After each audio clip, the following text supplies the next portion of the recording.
Well, in the Western Cape, some children may be affected by the taxi route closures. Meanwhile, in Gauteng and KwaZulu-Natal, some schools were affected by the looting and destruction, as you saw in the previous clip, with schools reopening only 1 week after the unrest. Just how much is attendance being impacted? Well, our reporter Khayelihle Khumalo returned to the classroom for this update. Kaya, thank you for joining us. Has last week and the week before's unrest had any impact on the school at which you're currently attending? 1, 2, 3, 4, 5, 6, Well, that's right, Annika. So we've just had an opportunity to just move across here in Soweto.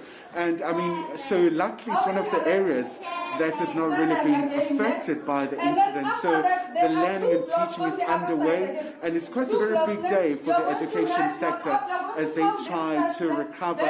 It hasn't really been a very easy chapter for them as they try. But joining us now is the principal of the school here in Snake Park. That's, of course, Motshekga Primary. So, ma'am, thank you so much indeed. Of course, the teaching is underway, and if ma'am can just kindly stop it just for a while. So, principal, thank you so much indeed for your time. So, obviously, it's a big day for you guys, but are you ready for today? Yes, we are, Kaya. We are ready. All learners have arrived on time. For that matter, they've been sanitized.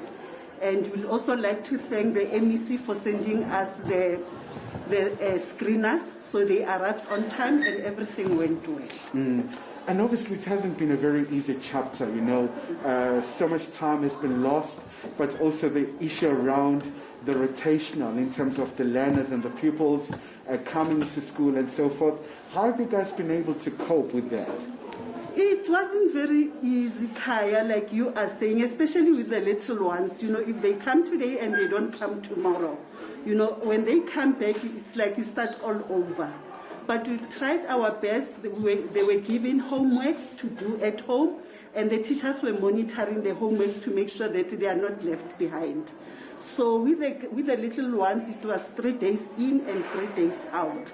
But with the senior phase, it was 5 days in and 5 days out. But we made sure that they get their homework, and those homeworks were monitored. And just once again, Principal, the issue around vaccination. We've seen quite a number of educators getting vaccinated. Maybe just in terms of your school, are your members keen to be vaccinated?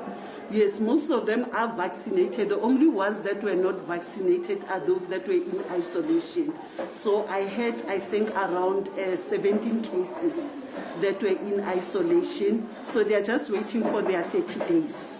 And then they can go and vaccinate. But otherwise, I only had 3 teachers that were not willing to vaccinate for personal reasons. All right, Principal, thank you so much indeed for your time. So, she's the principal here at Motshekga, right here in Soweto. So it's quite a very big day, Annika. You can really see the joy from the children here, you know, surrounding us. You know, they are so eager to get back, and you know, they are carrying their books. It's quite a beautiful sight, really. Kaya, that teacher behind you wants to start learning, and she's going to get very cross with you if we spend any more time talking to you. We'll cross back to you a little bit later. Thank you, as always. Khayelihle Khumalo in Soweto.